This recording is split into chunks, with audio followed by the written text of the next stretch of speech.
Does the Morrigan only work with men? No. We have a student question in, and thank you very much to our student who asked in our Morrigan membership community. There's links to all that below if you want to join. We do an AMA. So I'm answering this question. Is it very unusual for the Morrigan to work with men? And the answer is no, it's not very unusual. There is examples in the mythology of the Morrigan shapeshifting, and when she does, she shapeshifts into female formed animals and looks like women at various stages in life, particularly a young woman and an old woman.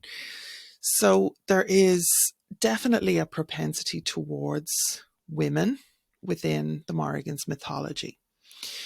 In my experience, the Morrigan does seem to have a special interest in women's issues and in social justice around women's issues, and that may lead to a higher percentage of women working with her, or her kind of looking to work with them, if that makes sense. However, it is also my experience that the Morrigan works with people based on dedication, respect, alignment with her domains and interests and aspects, not gender. And by the way, when I say women, I mean all women. Trans women are women too. It is the person's alignment with the women's issues, let's say, or women's expression that matters, not what's between their legs.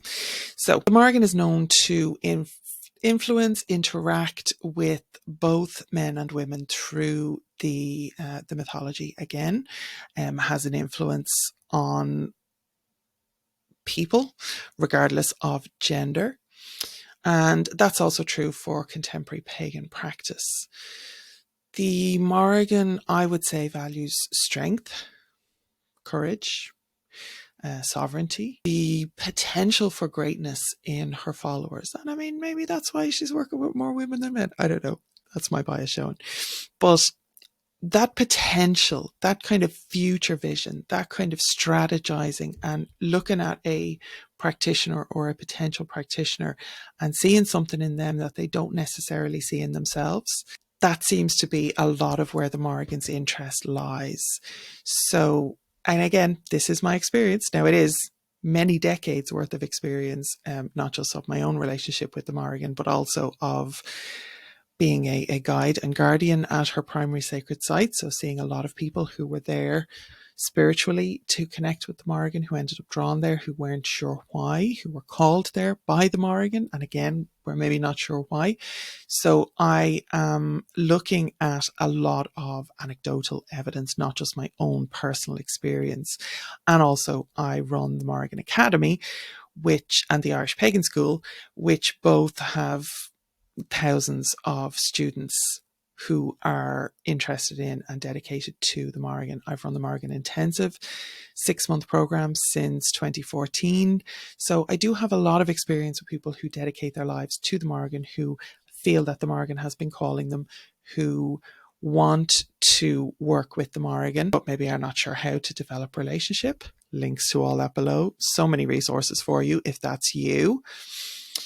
But many men do establish devotional relationships with the Morrigan. That is very, very common, and seek her guidance in personal strength, resilience, facing challenges, seeking justice. You know, women's issues are not just for women to fight, and social justice issues obviously go way beyond gender as well.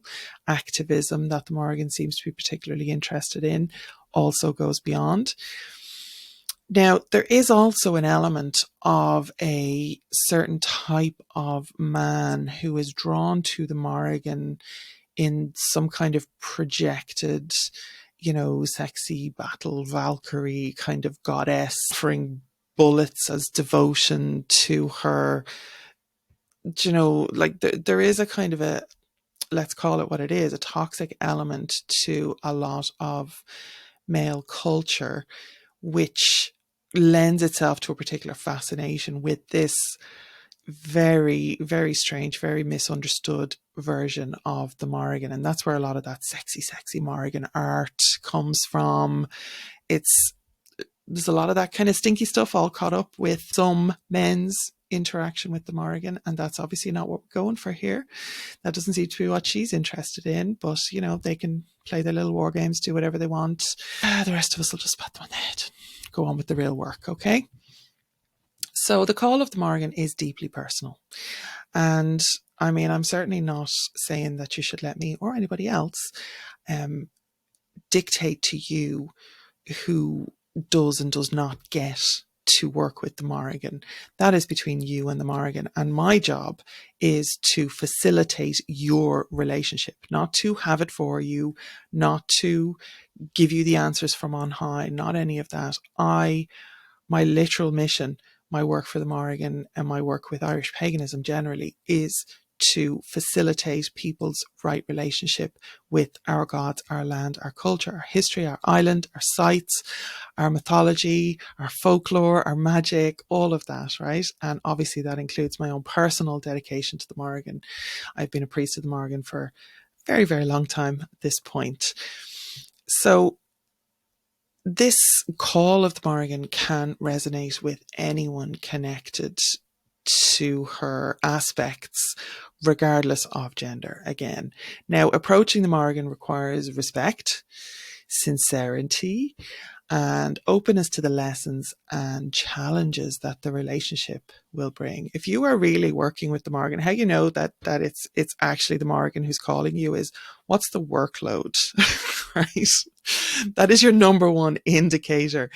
If the Morrigan is not asking you to do the work, and whether that's on yourself, in your community, out in the world, in your own family, in your land, with your own history and culture, or working for the betterment of Irish history and culture, if the Morrigan is not expecting you to do the work, whatever the work is for you, again, that's very personal, then it may not be the Morrigan that you're dealing with, okay? So what I would encourage is that you really try to understand the complexities of the Morrigan and her sisters, because it is na Morrinia, the Morrigans, the multiple aspects or sisters that we work with as well, not just one singular deity or goddess. So there's a lot of complexity there. I would encourage that you would honour them with practices and offerings that reflect that multifaceted nature. It's not just about war. I do have a whole book coming out. I'm in the middle of writing it at the moment, so definitely get over to the Morrigan Academy, join the mailing list over there, and you get all sorts of news on that. And just with regard to developing your own relationship with the Morrigan, it really should be unique and personal and built on mutual respect, genuine commitment. And, you know, part of that commitment is commitment to doing the work. Again, regardless of gender. So we do have a lot of resources available for you, free, paid, whatever you're into, whatever stage you're at, there's something for you. Link is at the end here for the Morrigan Academy, link below. Go through the description of the video and you'll find links to all sorts of great stuff that will help you on your journey. So I hope that's been helpful. I hope it's answered my student's question. If you want to join the Morrigan membership community, feel free. It is an exclusive community. Not everybody can join. No, everybody can join. I'm only joking. There is a small joining fee just to make sure that everybody who's in there really, really wants to be there. But it's really good. It's not on Facebook. It's privately hosted, and it's growing every day. And I'm really excited to see where this little Morrigan membership community is going to end up. But feel free to join, and you can ask your own questions in our AMA circle within there. Ask me anything about the Morrigan. So slán go fóill, and I hope you have a great day. Bye.